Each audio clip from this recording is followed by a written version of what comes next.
अस्सलामुअलैकुम वरहमतुल्लाहि वबरकातुहू। Morning routine है रसूलुल्लाह सल्लल्लाहु अलैहि वसल्लम की जिंदगी से हमें मिलने वाला दूसरा जो सक्सेस प्रिंसिपल मिलता है कि रसूलुल्लाह सल्लल्लाहु अलैहि वसल्लम, जैसे कि मैंने पहले अर्ज किया, फजर की नमाज के बाद कभी नहीं सोया करते थे। जिक्र रोजगार में टाइम गुजारते थे जब तक सूरज नहीं निकलता था और इशराक वगैरह पढ़ते थे।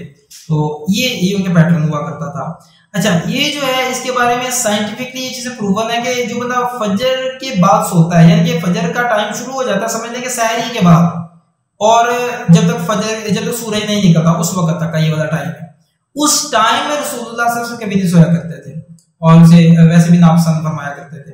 तो ये जो चीज है ये हमारे सामने आती है कि रसूलुल्लाह सल्लल्लाहु अलैहि वसल्लम जब उसे पसंद नहीं फरमाते थे और खुद भी नहीं सोते थे, तो आज की स्टडीज ने ये साबित किया है कि वो टाइम असल में बरकतों वाला है।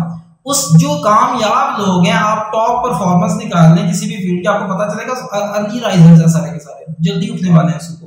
और उस वक्त में कोई खास समझ लें कि टाइम मैनेजमेंट का भी उसूल एक बड़ा जबरदस्त आता है।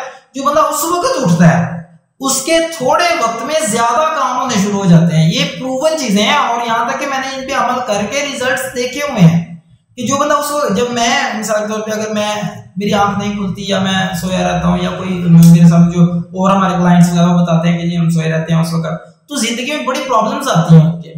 तो जब ये हम इस चीज को प्रॉपरली फॉलो करना शुरू करते हैं कि फजर के बाद किसी सूरत में सोना नहीं है, और इसके लिए इसकी कड़ी जाके मिल जाती है रात की नींद के साथ। अगर रात को सारी रात जागते रहे हैं तो फिर फजर के बाद जागना आपके लिए बड़ा मुश्किल हो जाएगा। तो स्लीपिंग पैटर्न भी रसूलुल्लाह सल्लल्लाहु अलैहि वसल्लम वाला फॉलो करें अगर आप जिंदगी में कामयाब होना चाहते हैं, और फिर आपके लिए फजर वाला पैटर्न, सुबह के जागने वाला पैटर्न भी फॉलो करना आसान हो जाएगा। उससे क्या होगा, आपके वक्त में बरकत आ जाती है। और बहुत सारी स्टडीज ने यह साबित किया है कि बंदे की कामयाबी के चांसेस बहुत बढ़ जाते हैं जो बंदा उस वक्त जागता है।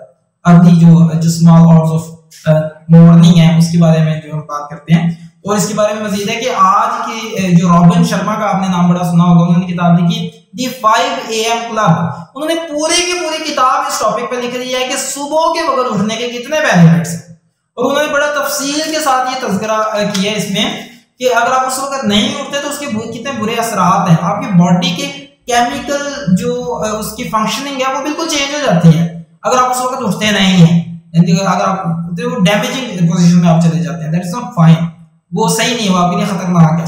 तो आपने क्या करना है, कोशिश करनी है कि फजर के वक्त में उठें अगर आप अपने रिस्क में बरकत चाहते हैं, अगर आप अच्छी सेहत चाहते हैं, आप प्रोफेशनली ग्रो करना चाहते हैं, आप दुनियावी तौर पे अपने आप को एज अ सक्सेस स्टोरी साबित करना चाहते हैं, तो आइडियल वे उसके लिए क्या है, आप फजर के वक्त जो है अपनी ऐसी रूटीन सेट करें कि फजर के वक्त आपने किसी सूरत में नहीं सोना, और ऐसे कोशिश करें कि दोपहर के वक्त में भी थोड़ी सी नींद ले लिया करें।